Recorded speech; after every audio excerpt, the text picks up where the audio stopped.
was hurt at home. I was hurt at school. I was hurt everywhere. I was invisible. Nobody saw me. Nobody cared for me. Did they even know my name?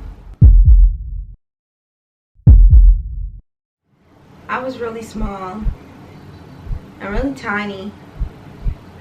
The kids teased me, called my legs tree branch. They used to say I didn't have a mom or a dad, and they were right. My dad, he wasn't there. My mom, she wasn't there. It was just auntie. They would call me all kind of names, but all I wanted was to have friends. Someone who would call me their best friend. Someone who wanted to play with me. Someone I could laugh with. Maybe someone I could tell what was going on with me at home. But nobody wanted to be my friend. I used to sit at lunch by myself. Kids used to tease me how I smelled, how I looked. I remember the day before my birthday, my auntie did my hair. It was so pretty. It was so long. Well, it probably was right here, but it was long and it was mine, and that's the first time I ever saw my hair straight like that. She put a ponytail in the top. She had this big old bow. So I was so excited. I was so excited going to school. And not only did she do my hair, is that she gave me a new pair of shoes. A white pair of shoes. That's the first time I ever got a present in a long time.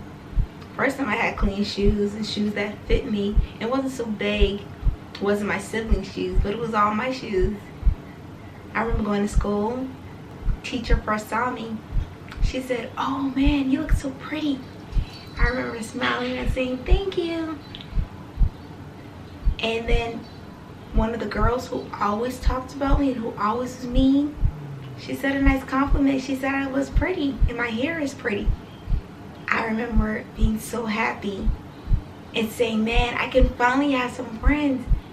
Maybe they will play with me today at recess because I look so pretty. And I told myself I always want to look this pretty so I can always have friends. I remember this day, I was lined up ready to go outside because I knew that they would play with me. I don't have to make up my imaginary friends to play with. Now I actually have some friends. So I'm getting ready in line. I'm all happy. I'm going outside. And then the two girls, they approached me. And then one girl, she came to me, she said, "Your hair is ugly." And then the other girl, she said my shoes was ugly and she stomped on it, leaving a big dirt print. I remember I was crying and crying and crying and crying. I was crying. I just ran. I just ran towards my teacher, ran towards the classroom. My teacher was asking me, "What's wrong? What's wrong?" I didn't want to tell her what was wrong. Why tell her what's wrong? What is she going to do? How was she going to help me? At home, I'm going through the same thing. And at school, there's no need to talk to nobody about it. There's no need to tell anyone what's going on. There I go again. Just being bullied, being abused, being taken advantage of without being seen. But it didn't stop there. When I got in middle school, it was worse. Oh man, the kids were so mean to me. Every single day I was bullied.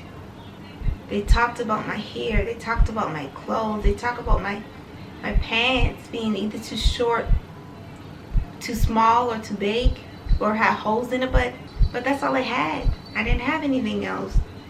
The foster parents, they gave me what they had. Sometimes my shirts were dirty, my pants were dirty, my shoes were too big or too small. We shopped at the thrift stores. Whatever was on the rack that was a uniform color, if it fit me or not, I had to get it. I didn't have the privilege of going to the stores and buying brand name shoes, shirts, pants, getting my hair done. Sometimes I went days without washing, sometimes without eating. My only meal was at school. I was poor. They were rich, and they always reminded me how poor I was and how better they were and how I smelled, how I looked. They stripped me. Stripped my self-esteem, stripped my self-confidence. I was invisible. Nobody saw me. Nobody wanted to help me. They made sure I felt every single pain, more than the pain I felt when I was at home. I remember I was walking home from school. These group of girls, they was yelling things at me, but I was so scared. It was just me by myself, and there was 5 other girls. They were just saying stuff and laughing. And I remember just keep walking, don't say anything. And then this other girl was like, oh, she said something. Did y'all hear her? She said something. So this one girl came up to me and she just punched me in my face. I was startled. And then that's when I know the rest of the girls came, the other 4 girls came, and they stopped punching me. I was on the ground. They stopped kicking me in my chest, in my stomach, in my legs. They stopped throwing their book bag on top of me, hitting me with all kind of stuff, tearing away my shoes. I was so bloody. It seemed like it lasted for hours and hours and hours. It only stopped because a police officer was driving up and everybody ran away while I was left on the ground. It was something that I was used to.